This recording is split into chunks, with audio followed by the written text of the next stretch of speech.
UGC के नए guideline के ऊपर जो हल्ला मचा हुआ है, बवाल मचा हुआ है, पूरा खिचड़ी पक गया है। क्या सत्ता क्या विपक्ष, कौन इधर है कौन उधर है, कुछ समझ में नहीं आ रहा है। लेकिन एक चीज, सारे खिचड़ियों के बीच एक चीज ऐसा जरूर है जिस एक चीज के बारे में अभी तक आपने नहीं सोचा है, ना ही इसका कहीं आपको जवाब मिला होगा। और वो पक्ष ये है कि आखिर इसका जो पूरा मसौदा तैयार हुआ है, ये सरकार को सूझा कहां से ये मॉडल आया है, उसके बारे में आपने नहीं सोचा होगा। और उसका जो मॉडल है उसका लिंक जेएनयू से बहुत गहराई से जुड़ा हुआ है। वो पूरा हम आपको पूरी कहानी बताएंगे। ज्यादातर लोग आपको यही कह रहे होंगे कि रोहित बोमिला का जो मर्डर या फिर सुसाइड हुआ था हैदराबाद सेंट्रल यूनिवर्सिटी के अंदर 2016 में, वहां से कमेटी बनती है और वो रिकमेंड करती है कि ऐसी कोई बॉडी बननी चाहिए। लेकिन इस बॉडी का, जिस बॉडी को अब बनाया जा रहा है, इक्विटी कमेटी जिसे कहा जा रहा है, वो बॉडी पहले ही बन चुकी है इस देश के अंदर और उसका ट्रायल भी हो चुका है। आपको पता नहीं है तो वो हम आपको बताएंगे।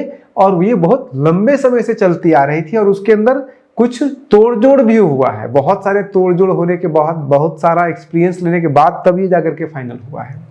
अब सब कुछ होने के बाद इसमें एक पक्ष और है जो कि लोग नहीं पकड़ पा रहे हैं, और वो पक्ष है, हालांकि कुछ लोग पकड़ रहे हैं। अब जब बात लोग पूछने लगे कि भाई इस पूरे मसौदे का या फिर इस पूरे जो बिल तैयार किया गया है, नियमन जो तैयार किया गया है, इसका कौन सा ऐसा लाइन है या कौन सा ऐसा पक्ष है जिसका आप विरोध कर रहे हैं, तब कहीं कुछ नहीं मिलने पे सब लोग एक जगह धीरे धीरे केंद्रित होते जा रहे हैं। और वो लाइन ये है कि कास्ट डिस्क्रिमिनेशन का जो डेफिनेशन दिया गया है इसमें, उस डेफिनेशन में सिर्फ एससी एसटी ओबीसी को शामिल किया गया है। तो कुछ लोग कह रहे हैं कि भाई ओबीसी को क्यों शामिल किया, कि ओबीसी को बाहर करो। और कुछ लोग कह रहे हैं कि अगर ओबीसी को शामिल किया है तो इसमें जनरल को भी शामिल करो, यानी कि पंडितों को भी शामिल करो। अगर किसी को चमार कहना कास्ट डिस्क्रिमिनेशन है तो किसी को पोंगा पंडित बोलना भी कास्ट डिस्क्रिमिनेशन है। किसी को ये बोलना कि राजपूतों ने मुगलों को अपनी बेटियां बेचा, ये बोलना भी कास्ट डिस्क्रिमिनेशन है। ये एक नया धारा जो कि लोग अब इस पे जाकर के अटक गए हैं। तो इसके ऊपर बाद में चर्चा किया जाएगा। पहले आप ये समझिए कि ये सारा डिबेट इसी पे एक आके केंद्रित किस जगह पे क्यों हो रहा है, बाकी सारे पक्षों के बारे में क्यों नहीं बात हो रहा है। भाई क्यों बात होगा, अब आप मुझे बताइए कि ये जो पूरी कमेटी बनी है जिसका नाम है promotion of equity in higher education, और उसके लिए इसको इंप्लीमेंट करने के लिए जो इक्विटी कमेटी का जो बॉडी बना है, उस बॉडी के कितने मेंबर हैं? उस बॉडी में टोटल 10 मेंबर हैं। उस 10 मेंबर में से 3 टीचर होने चाहिए, 2 स्टूडेंट कम से कम होना चाहिए, एक जो उस कॉलेज या फिर यूनिवर्सिटी का वीसी या प्रिंसिपल है वो है, एक कोई बाहर का एनजीओ या कोई भी हो सकता है बाकी का मेंबर। इसमें से एससी एसटी ओबीसी के कितने रहेंगे? मात्र 3। एक एससी का, एक एसटी का, एक ओबीसी का रिजर्व सीट है। लेकिन उसके साथ साथ महिला के लिए भी एक रिजर्व सीट है, विकलांग के लिए भी एक रिजर्व सीट है। और वो महिला और विकलांग किसी भी कास्ट से हो सकता है, किसी भी कम्युनिटी से हो सकता है, किसी भी धर्म से हो सकता है। तो अगर जनरल कैटेगरी के लोगों को रिजर्वेशन नहीं मिला है, लेकिन वो तो बाकी 7 सीट जो बचा है वो तो उन्हीं का है ना। अब उसमें फिर ये भी तो सवाल उठाया जा सकता है कि डिस्क्रिमिनेटेड कम्युनिटी में जो धार्मिक रूप से जिसे अल्पसंख्यक कहते हैं वो भी तो है, उनको भी तो नहीं दिया गया, उनको भी तो हल्ला मचाना चाहिए। तो ये एक पक्ष है जिसके ऊपर कोई बात नहीं कर रहा है, तो यहाँ पे आप कुछ कह नहीं सकते हैं। दूसरा, इसके अलावा इसमें एक 11वां व्यक्ति भी है, और वो 11वां व्यक्ति हर यूनिवर्सिटी या हर कॉलेज के एग्जीक्यूटिव काउंसिल का जो मेंबर होता है उससे इसका संपर्क, उसका एक मेंबर इसमें रहेगा, यानी कि 11वां व्यक्ति। और वो 11वां व्यक्ति किस कास्ट का होगा कुछ पता नहीं है, कोई रिजर्वेशन नहीं है। तो 3 ही तो है ना रिजर्व। भाई 11 में से अगर 3 लोगों का रिजर्व भी है तो कोई 3 से कोई मेजोरिटी थोड़ी डिसाइड होगा।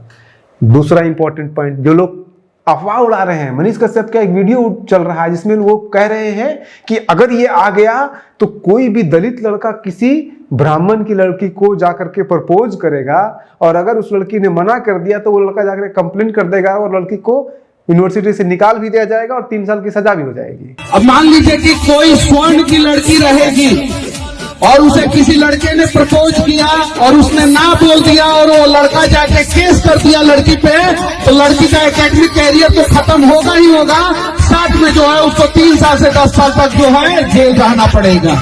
सरकार के द्वारा एक कानून लाया गया है, काला कानून लाया गया है। कहाँ पे लिखा हुआ है ये जितने अनपढ़ लोग हैं ना वो कुछ नहीं पढ़ते हैं, बस इनका अफवाह फैलाना इनका धंधा है।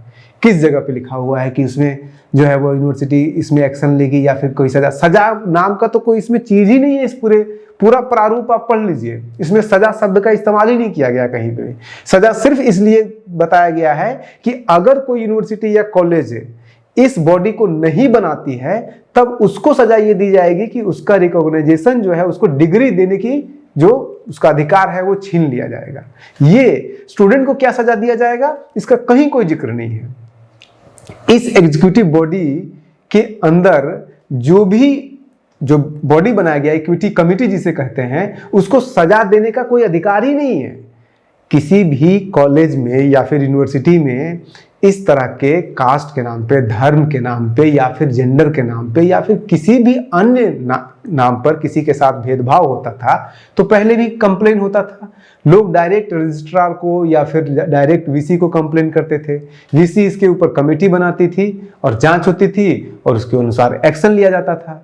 तो ये केस टू केस अलग अलग कमेटी होती थी। अंतर अब सिर्फ इतना हुआ है कि अब एक परमानेंट कमेटी बना दी जाएगी जिसका नाम की इक्विटी कमेटी है, और वो परमानेंट कमेटी इस तरह के जितने भी केसेस आएगी उन सभी केसेस को जांच करेगी और उसका रिपोर्ट प्रिंसिपल या वीसी को दे देगी।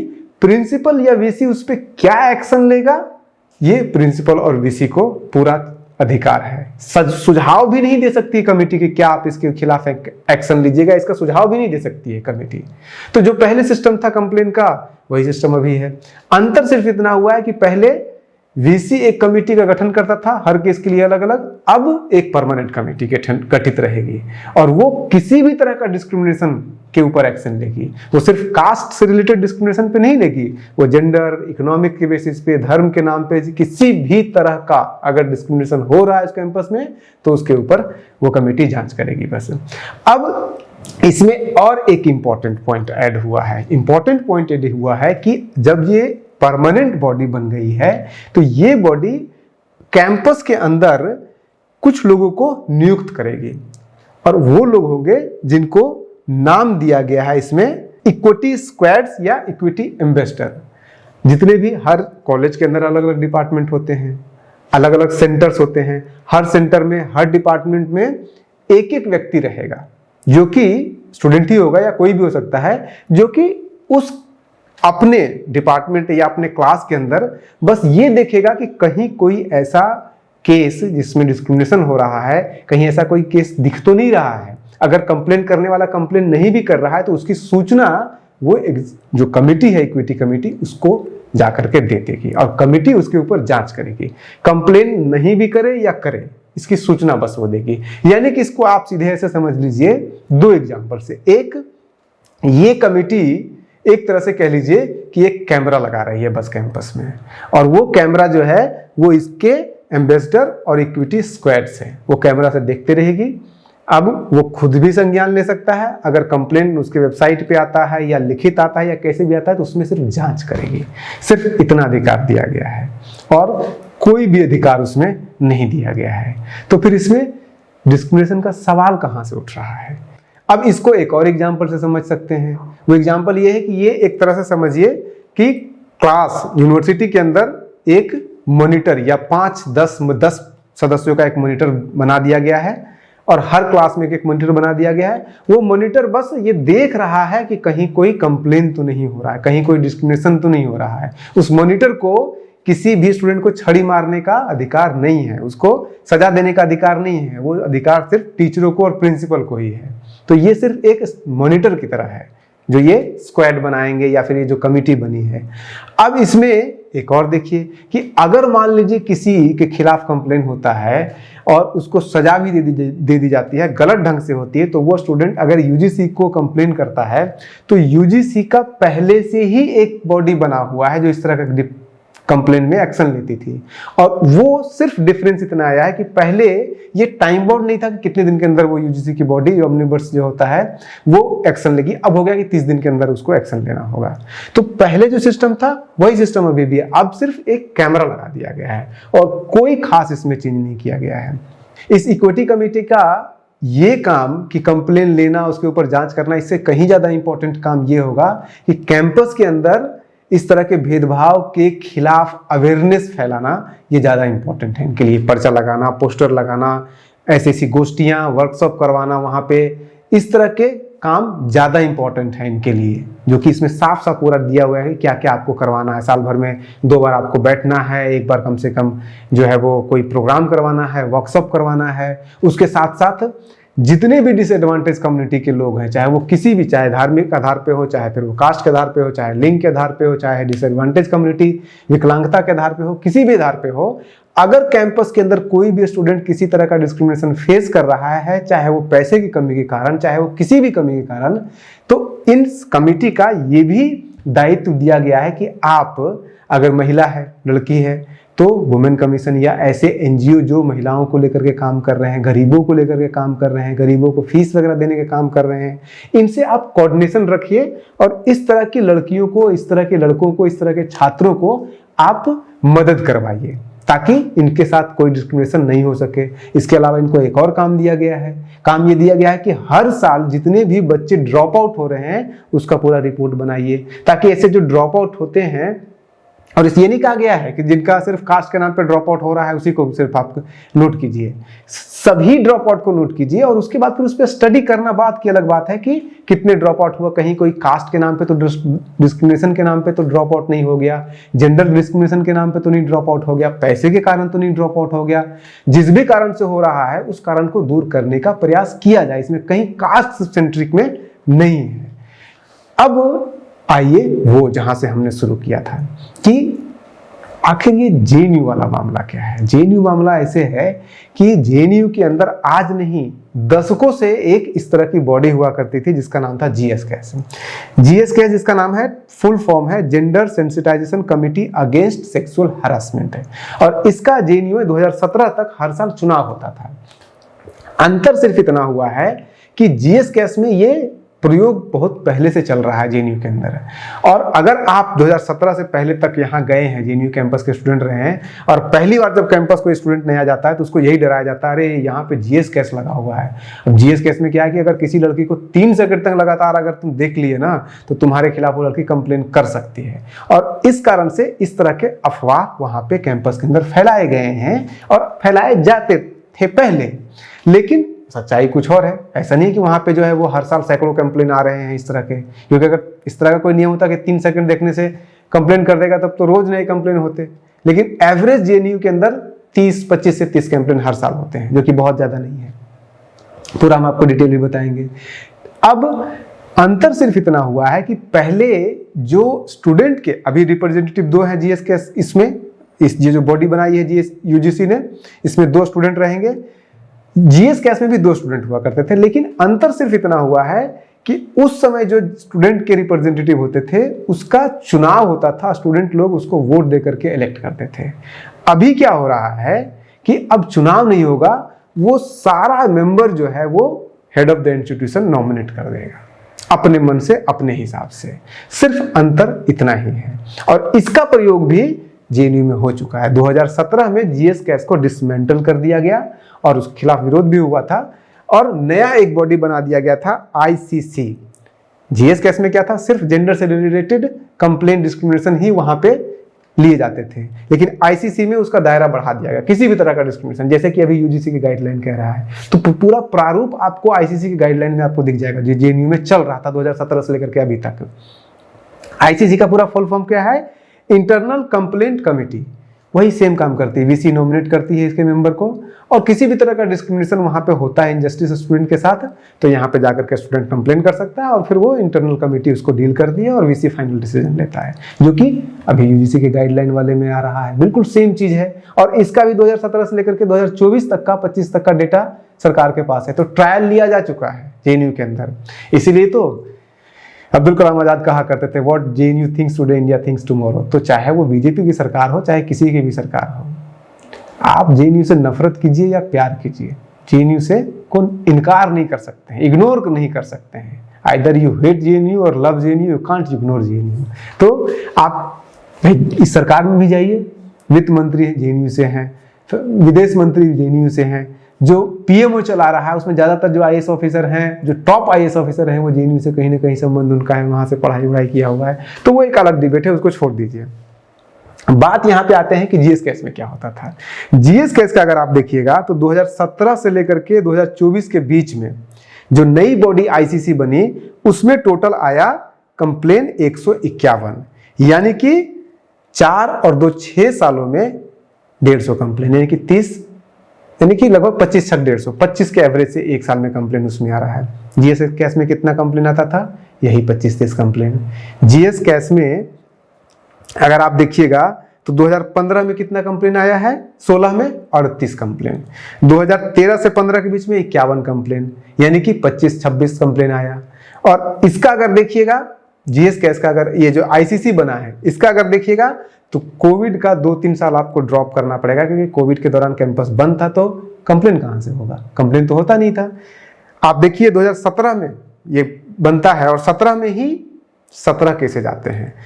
19-20 में ये बढ़कर के 18-19 में बढ़कर के ये हो जाता है, 19-20 में 5 हो जाता है, 18-19 में 63 एक साल में। 17 से 18 के बीच में 17 जरूर कम है, लेकिन 18-19 में इसमें 63 एक साल में, जो जीएस केस में भी इतना ज्यादा नहीं आया था। उसके बाद फिर 20-21, 21-22 छोड़ दीजिए, 4 और 5 एक ऐसे कंप्लेन आए हैं। लेकिन 2022-23 से जब कोविड खत्म हो गया तो 30-30 कंप्लेन, 2022-23 के बीच में भी 30 कंप्लेन, 2023-24 में भी 30 कंप्लेन आया है। यानी कि प्रारूप सेम रहा है, नंबर ऑफ कंप्लेन भी सेम है, यानी कि सरकार हर तरह से ट्रायल ले चुकी है और तब जाकर के ये कर रही है। अब फिर वापस आते हैं जो दूसरा सवाल हमने किया था कि अब जब सोशल मीडिया पे लोग पूछने लगे हैं कि भाई आपको दिक्कत इस पूरे प्रारूप के किस अंश से दिक्कत है। जितने भी यूट्यूबर हैं, चाहे फिर शुभांकर मिश्रा हो, चाहे पिंच वाले हो, सब लोग जो है वो अफवाह फैला रहे हैं। अब पिंच के एक महोदय हैं, द न्यूज पिंच वाले जो हैं, क्या उनका कुछ पांडे जी ने उनका नाम है, वो क्या कह रहे हैं कि इसमें ये नहीं लिखा हुआ है इस प्रारूप में, यूजीसी के प्रारूप में, कि अगर कोई ओबीसी का बंदा अगर एसटी के खिलाफ कंप्लेंट करता है या एससी का बंदा ओबीसी के खिलाफ कंप्लेंट करता है, तो ये लिखा हुआ ही नहीं कि क्या उसमें दिया जाएगा। दूसरा ये कह रहे हैं कि जनरल कैटेगरी के लोग इसमें कंप्लेंट कर सकते हैं, ये भी नहीं इसमें लिखा हुआ है। आपने प्रारूप पढ़ा नहीं है इसका पूरा। अगर आप उसको पढ़ते तो ये बात कम से कम नहीं कहते, क्योंकि उसमें ये भी नहीं लिखा हुआ है कि एससी का बंदा और या एसटी का बंदा एससी के खिलाफ कर सकता है या नहीं कर सकता। उसमें सिर्फ और सिर्फ इतना लिखा हुआ है कि किसी भी तरह का कोई भी डिस्क्रिमिनेशन अगर कैंपस में किसी के साथ हो रहा है, सोशल डिस्क्रिमिनेशन, तो वो कंप्लेन कर सकता है, चाहे वो किसी कास्ट का हो, किसी कम्युनिटी का हो। साफ साफ लिखा हुआ है वहां पे। डिस्क्रिमिनेशन शब्द का जो लिखा हुआ है आप उसमें पढ़ लीजिए, उसमें साफ साफ लिखा हुआ है जेंडर, सब कुछ, सारा डेफिनेशन आप देख लीजिए। इसमें पूरा का पूरा शब्द जो इस्तेमाल किया गया है, उसमें क्या शब्द इस्तेमाल किया गया है? Discrimination means any unfair, differential और bias treatment of any such act against stake holder whether explicit implicit on the ground only of religion, race, caste, gender, place of birth. यानी कि अगर किसी को कोई बिहारी बिहारी बोल के गाली दे रहा है तो उसमें भी कंप्लेन होगा। डिसेबिलिटी, जिसको एक रिजर्व सीट किया गया है, और एनी ऑफ देम, यानी कि हर तरह के डिस्क्रिमिनेशन के खिलाफ ये किया गया है, तो कोई भी कंप्लेन इसमें कर सकता है।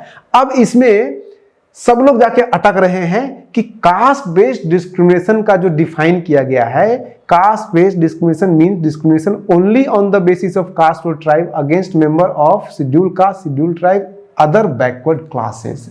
अब ये कह रहे हैं कि इसमें जनरल कम्युनिटी क्यों नहीं कह रहे, इसमें लिखा है जनरल कास्ट को भी होता है कम डिस्क्रिमिनेशन। कैसे? जब कोई सोशल मीडिया पे ये लिखता है राजपूतों के बारे में कि राजपूत लोगों ने सबसे ज्यादा मुगलों को जो है अपनी बहू और बेटियां जो है वो बेची थी सत्ता में बने रहने के लिए, तो ये कास्ट डिस्क्रिमिनेशन है। जब कोई पोंगा पंडित बोलता है तो ये कास्ट डिस्क्रिमिनेशन है।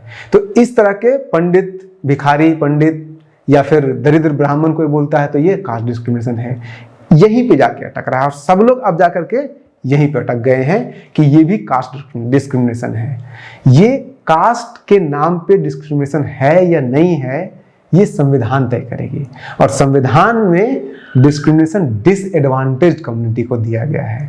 अब इस पे एक डिबेट हो सकता है, ये एक डिबेटेबल इशू है कि क्या पंडित को, अगर कोई पोंगा पंडित बोल रहा है या फिर दरिद्र ब्राह्मण बोल रहा है तो, या फिर भूमिहार के बारे में कहा जाता है कि भूमिहार के बारे में कहा जाता है कि अगर कोई सांप मिले और भूमिहार मिले तो पहले भूमिहार को मारो, सांप को बाद में मारे। तो इस तरह के बहुत सारे सेइंग्स बने हुए हैं, हर कम्युनिटी के लिए बना हुआ है। तो उसमें ये इनका कहना है कि अगर चमारों के बारे में अगर कुछ इस तरह की कहावत बोलना कास्ट डिस्क्रिमिनेशन है तो फिर पंडितों के बारे में भी इस तरह का कोई भी कहावत बोलना कास्ट डिस्क्रिमिनेशन होना चाहिए। ये एक है मुद्दा जो कि डिबेटेबल है, हालांकि जो इतिहास है वो कुछ और कहता है। अब उसका एक अलग पक्ष है, लेकिन फिर सवाल वही उठता है कि ये जो पूरा प्रारूप आया है, ये जो यूजीसी का गाइडलाइन आया है, ये इसके लिए नहीं आया है कि कोई किसी को चमार बोल रहा है कहीं पे या किसी को कहीं पे जो है वो कास्ट के नाम से वो कर रहा है। ये है, उसमें इंक्लूडेड है, पर इसका मुख्य उद्देश्य है कि कास्ट के नाम पे किसी के साथ डिस्क्रिमिनेशन ना हो, कास्ट के नाम पे किसी को इतना प्रताड़ित कैंपस के अंदर ना किया जाए कि वो ड्रॉप आउट ले ले, वो छोड़ के भाग जाए कैंपस से। ये इसका मुख्य मुद्दा है, या फिर पैसे की कमी के कारण कैंपस छोड़ के भाग जाए, ये इसका मुख्य मुद्दा है। आप बने रहिए न्यूज़ हंटर के साथ और अफवाहों से बचिए। सभी लोग, ये सोशल मीडिया का दौर है और हर किसी का अपना एक फैन बेस है, चाहे वो दीपिंच का व्यक्ति हो या फिर किसी मीडिया चैनल का हो या फिर कुमार विश्वास हो, हर किसी का एक फैन बेस है और उस फैन बेस को जो फिट बैठता है नैरेटिव वही वो लिखते हैं। आप समझदार बनिए, 5 पेज का मसौदा है, पढ़ सकते हैं, पढ़ लीजिए। वैसे भी ब्राह्मणों के बारे में कहा जाता है पढ़ने लिखने वाली कम्युनिटी होती है, तो कम से कम ब्राह्मण जो अपर कास्ट हैं वो तो पढ़े लिखे, उनका रिकॉग्नाइज किया हुआ है, तो पढ़ लीजिए। पढ़ने के बाद उसमें जो अंश में आपको कंप्लेन है उस पर लिखिए। ये क्या है कि खुलेआम जो है वो बस धड़ल्ले में से है वो अपर कास्ट के खिलाफ है, अपर कास्ट के खिलाफ है, सवर्णों के खिलाफ है, सवर्णों के साथ अत्याचार किया जा रहा है। कौन सा अत्याचार किया जा रहा है? आप बने रहिए न्यूज़ हंटर के साथ। नमस्कार।